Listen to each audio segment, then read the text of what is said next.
Welcome to Cinemophile, where we bring you the best in independent, documentary, and foreign films, and we talk to the people who made them. I'm your host, Mike Caspar, and you can find out more about the program by going to cinemophilepod.com. Middle-aged and erratic, Oscar is a failed writer who has given up on life. Unemployed, living with his family, he wanders the streets of Medellín in a drunken stupor, lamenting the state of literature in his home country, where he has succumbed to the cliché of the tortured artist. However, the opportunity to mentor a young student offers a chance at redemption, if he doesn't screw it up first.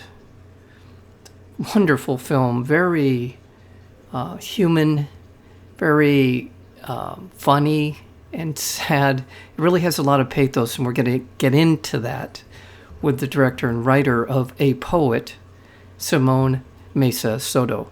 Simón, welcome to Cinemophile.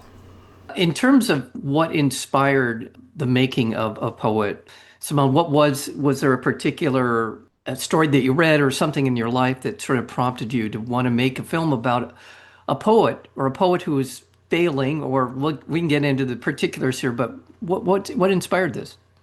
Well, it was so many things, but mainly it was my own frustration as an artist. When I finished my first film, The Poet, and my second film, and when I finished my first film, I was a bit frustrated because I was getting old. I didn't have a stability because I devoted myself to this dream of making films, not caring much about stability or anything. And by the time I finished my first film and during the pandemic, we couldn't show the film anywhere because there was no festivals and anything, and I didn't have much stability. I didn't have a home. I didn't have anything. I mean, I was like, I invested all my youth in this dream of cinema, not thinking too much about security in the future. And now, in my mid 30s, I am a bit in this crisis of maybe I should just quit and just be a professor, which I am. I mean, I make films, but I've been a professor since I was very young, and Mm. actually that's why I pay the bills. I live out of I mean, for the last 10 years or so. So I thought about being maybe I will just be a full-time professor and stop this nonsense of cinema, and I start thinking, what kind of professor will I become? Like this kind of, in 20 years, probably this frustrated guy who talks about his works of art when he was young, and maybe he likes alcohol, and maybe he's shows up drunk or something. Like thinking about the worst version of myself, in a way, as a way to exorcise this idea, not becoming that. And I knew a bit of the world of the poets in Medellin. Actually, I was way before I've been like, I knew a bit of the universe of the poetry in Medellin, these poets, these utopian dreamers, kind of Bukowskis of Medellin. And I thought they were really interesting for a film, but I didn't know what kind of film until these two ideas collide, like the frustrated Simon and the poet. So I thought it was more interesting to make a film about a poet because they are like that, they be not all of them, of course, but I knew this kind of character who is like a frustrated kind of guy who is consumed by alcohol or bohemian life or things like that. In a way, that was the inception of the idea. Yeah. Well, so much of art is, I mean, you've got visual arts, you've got sonic art, you've got all kinds of different art forms. But poetry is among the most esoteric, and the one, in some ways, among the most difficult to pin down as to what makes a poem a great poem and what does and why it's not. It's a very, I know there's rules, but it seems very subjective. It's like music in a way. It's very much what hits your ear the right way. Yeah, it's true. And I'm not a poet, and I have Yeah. to read a lot of poetry, understand poetry more than I used to, because it's subjective. It depends on there are poems that that you like and others that you don't and you don't understand. And I didn't want to make a film for poets in an Yeah. intellectual way, Right. like to poets to enjoy their own art. I didn't even want to make a film about the art world of that the audience was the art world of cinema, like because we're so used to in cinema from Colombia or from many places like this to make films that will end up in a film festival and that's it, and they don't reach the audience. Talk about the poetry for people, like the easy poetry, the cheesy poetry, and in a sense, I wasn't talking really about Right. poets. Right. I was finding the poetry in life, like in any art, there's poetry in any art in a way. So that's the poetry I was interested Yeah. in. Or like this character of Eurylide, she represents for me this kind of poetry that I'm trying to reach, which is not in how to write a poem or this idea from, and also because the poetry is an art from the past. There's a big tradition of poetry in Colombia, huge tradition, but in these poets they belong more to the past Yeah. because, of course, when there was no media, new media, television or anything, I mean, poetry had a strong presence in the entertainment world, in the people. I mean, people declining poetry, that was huge Yeah. uh, before. So Yeah. that's something that I really like. Yeah. Also, like that, I think these poets in the film, they belong to the past. You're absolutely right. I couldn't agree more. When I was growing up, and I don't want to fixate on poetry. I feel like I might be spending too much time talking about poetry, but it was much bigger when I was growing up. It was a much bigger part of the kind of the world of art. And it doesn't feel that way now, and maybe I'm just out of touch with it. But I guess my point in bringing that up is that Oscar, his character, is a captive of the past Mhm. in his own life. He isn't what he assumed he would be, which brings me to something I heard years ago about music, and especially in Mhm. rock music, is your first album is you have your whole life to write your first album. You have 6 months to write your second album. And it's kind of true of filmmakers in a way. If you're telling a story that's very personal, you have been putting together a lifetime of your impressions and your hopes and expectations for making a film. So the difficulty of him being of watching Oscar trying to sort of recreate that sense of success and also being connected to himself comes through in this film. I think his character is just a really relatable guy in that sense, a relatable person.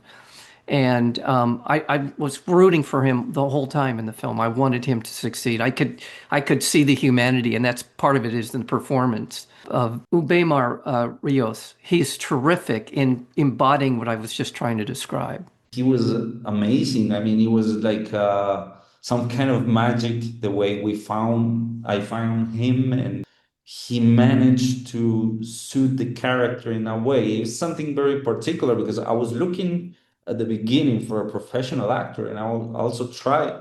I worked with some professional actors to play the character, but when I find Weimar, it was kind of like a very interesting. I mean, for me, I wasn't sure at the beginning.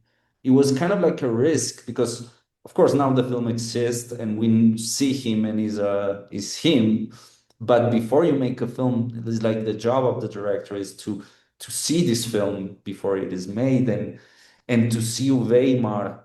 But he's a bit different than the character we because of makeup and costumes and stuff. So to see him it was like a risk, it was a risk, but he managed to fit the character just precisely, and he brought things that were not on the paper in the script. He brought this physicality, the way of his talks, the way he runs, the way he puts his pants up, in this weird way. This is him, this all these little details is just the actor, and this is something. Even though he's never acted before, like he's a good actor as well. It was like this kind of beautiful accidents that happens in cinema, you know, that you find something that is kind of unique.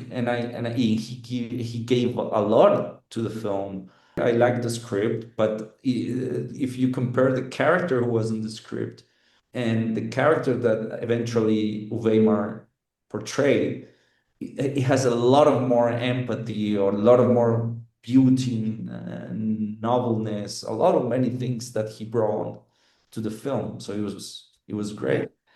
Quickly, we're going to remind our listeners that we're speaking with Simón Mesa Soto. The film is called A Poet, and it won an award at the 2025 Cannes Film Festival. It won the Uncertain Regard Jury Prize winner.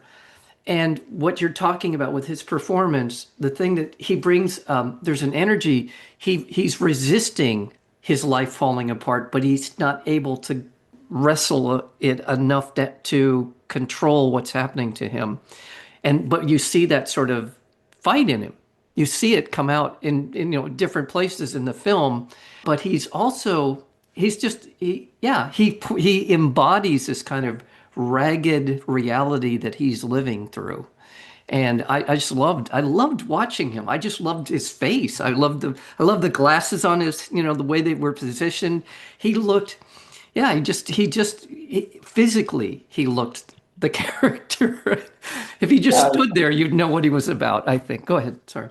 no, it was for me, in a way, yeah, an exercise to, as I say, to make a film that was kind of like a popular film in terms of Yeah. audience Yeah. in Colombia mainly, because when we make this art house cinema, we forget about our own audiences. So how through this character that I envision through my own frustrations that I will make something on the script to make people feel and connect with this character that at the beginning it feels in the paper it also feels like not it doesn't connect with people, you know, because this like 55-year-old frustrated man, nobody really wants to see that, but in a way I'm glad that people connect with him, with his frustration, and also a lot of artists. I mean,